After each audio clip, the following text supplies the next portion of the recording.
What's up guys, it's Tom here and welcome to a brand new Liverpool transfer news video, and I have the great news bringing you guys that Liverpool have been directly speaking, Liverpool's representatives, with Manuel Ugarte and his agent and representatives for a big summer transfer move, but Liverpool are reluctant to meet his release clause, which is £60 million, and Liverpool believe that we can get him for a cheaper price, and that's as expected because FSG are always trying to get the best deal possible, which is not inherently a bad thing, but we can't miss out on many of our other midfield targets. After Jude Bellingham, was announced that he has an agreement with Real Madrid. Fabrizio Romano confirmed it, I think, yesterday. So what do you think about that? And what do you think about Liverpool going for a defensive midfielder like Manuel Ugarte, number 6?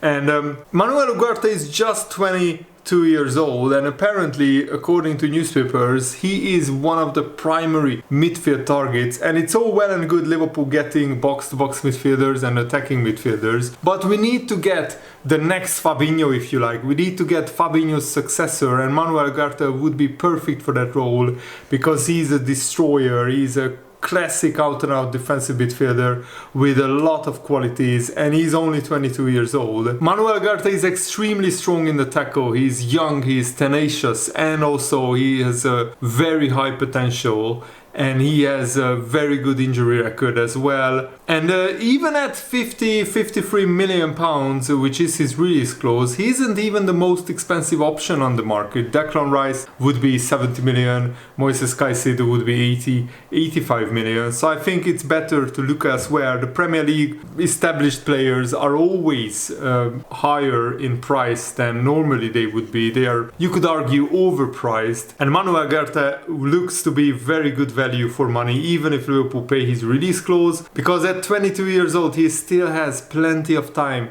to grow and develop and to mature. And we still have Fabinho and Bajcetic, two defensive midfielders, but Liverpool need another option, because what if Fabinho has another long injury?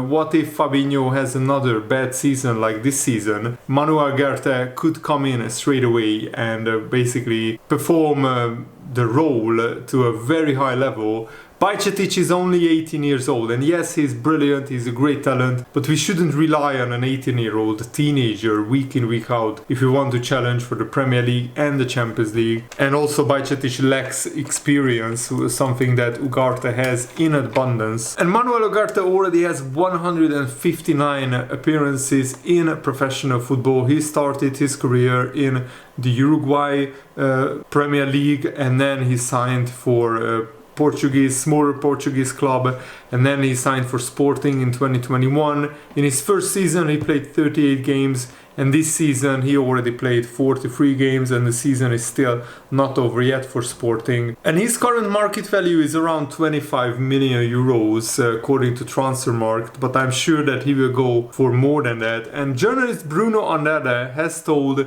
CNN Portugal that Liverpool have already started talks, have started contact with Sporting over a potential deal for Manuel Ugarte. Liverpool want to get as many of their transfer deals done as early as possible, so the players will join Liverpool as early as possible, and also to prevent other clubs from snapping up Manuel Ugarte. Newcastle, Tottenham, Aston Villa and Leeds United are all interested, according to the Portuguese news outlet O Jogo, and they also claim that Liverpool have started talks with Sporting and with Manuel Ugarte over a potential possible transfer move. And Portuguese newspapers already claim that Manuel Ugarte leaving Sporting is inevitable. He has no inclination, no desire to sign a new contract. I think many players from South America use the Portuguese league as a springboard to the Premier League, La Liga, the Bundesliga, so to the Serie A, so a bigger league with bigger contract, better wages. And I mean, we already have Darwin Núñez, who is from Uruguay.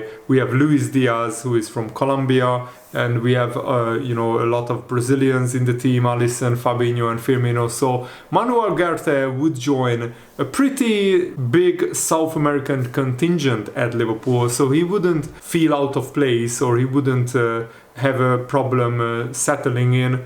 Probably he would need a full year to learn the new language Darwin Núñez has struggled in the first few months, but I think now Darwin Núñez has settled in a little bit more, and next season will be Darwin Núñez's big season, and hopefully Ugarte will join Liverpool. He ranks among the top 1% of defensive midfielders in Europe's top 5 leagues for tackles per 90 minutes, which is 4.6 per game.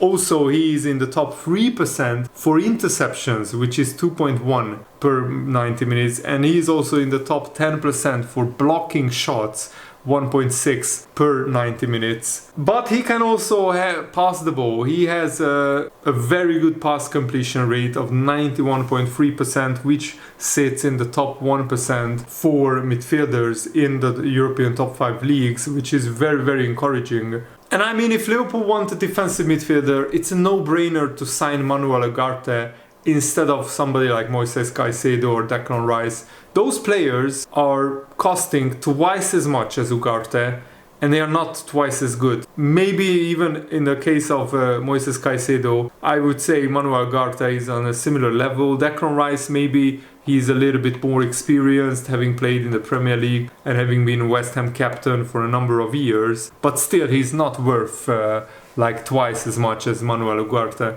And because Sporting have 70% of their release clause for Manuel Ugarte, and Famalicão, a club that Ugarte transferred from to Sporting, has the other 30%. That's why probably Sporting want the full release clause to be paid, because they are only getting 70% of that. But because Ugarte is not like number one on Liverpool's midfield transfer list or priorities list, maybe they are reluctant to meet the release clause of Manuel Ugarte. Jack Talbot, another journalist, has said that he has a Liverpool source which confirmed that Manuel Ugarte is liked by Liverpool, but that source told him that the Sporting club, the Portugal midfielder, is a little bit further down the list than other targets like Mason Mount, Alexis McAllister, Ryan Gravenberch. So that's why maybe Liverpool are a little bit reluctant to meet the release clause. But I think even the release clause of 53 million, that's not too high of a price for Manuel Ugarte, who is a very, very big talent. But of course, if Liverpool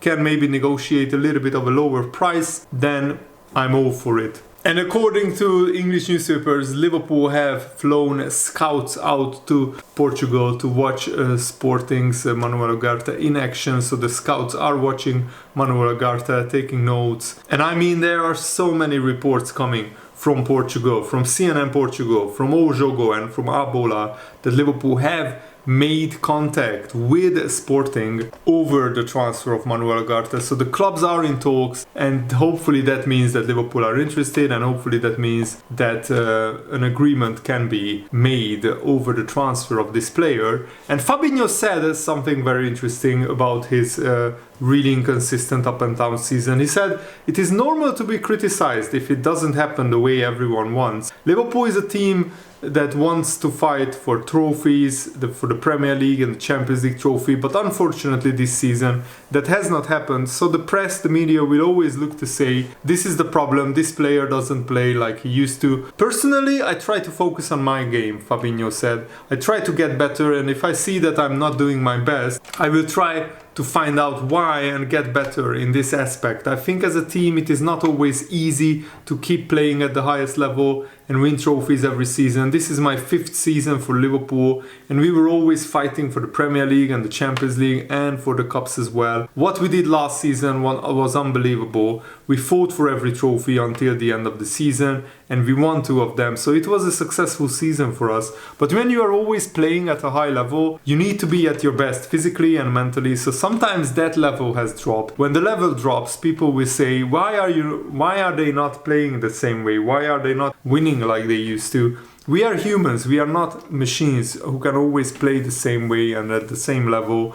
We try to be at the highest level possible, but sometimes this does not happen. And yeah, I think a lot of Liverpool players have performed below their potential, and I think there are a lot of reasons for that. One of that is that we overexerted ourselves last season and we squeezed every last drop out of the Liverpool squad, and players had an inevitable drop-off, but also Liverpool didn't strengthen properly the midfield last summer, and that was a huge mistake in hindsight. I don't think Jurgen Klopp or Liverpool expected this many injuries, this many top players underperforming their usual level. So I think this season, with this summer, we will absolutely have to put it right. But Liverpool need at least 3 midfielders and a centre back who can play right back to get back to that level that we were at, last season. This system with Trent Alexander-Arnold as the inverted fullback, that 3-2-5 is helping us break down deep lying, low block defensive sides. And Trent has been a revelation at creating chances from central areas. He's having such an impact on our play.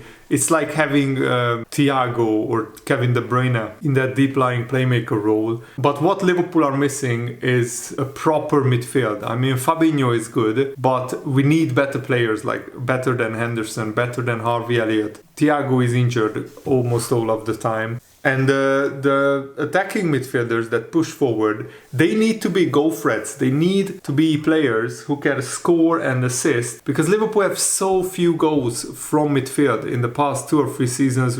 Especially since Coutinho left, we don't have a midfielder who regularly scores even 5 goals from midfield, never mind 10 or 15 goals. I mean, look at Arsenal, they have Odegaard. Look at Man City, they have Kevin De Bruyne. Look at Man United, they have Bruno Fernandes. Look at Newcastle, they have Guimaraes and other midfielders, Willock. Even Tottenham, have goal-scoring midfielders in their team. And Jurgen Klopp also said something very interesting, that Alisson was close to tears when he was so happy that Liverpool finally kept another clean sheet. It was a long time, like almost a month ago, that we kept a clean sheet against Chelsea, like 7 games ago, something like that. Yes, we won 5 games in a row. Before that we drew with Arsenal, and before that was the last time we kept a clean sheet. Jurgen Klopp said it's pretty rare for us this season. It's very nice, especially for Alisson and the defense. He is for sure, Alisson is the most consistent player that we have this season. He's the only player whose level hasn't dropped in the whole season. Yes, he made some individual unforced errors and mistakes, but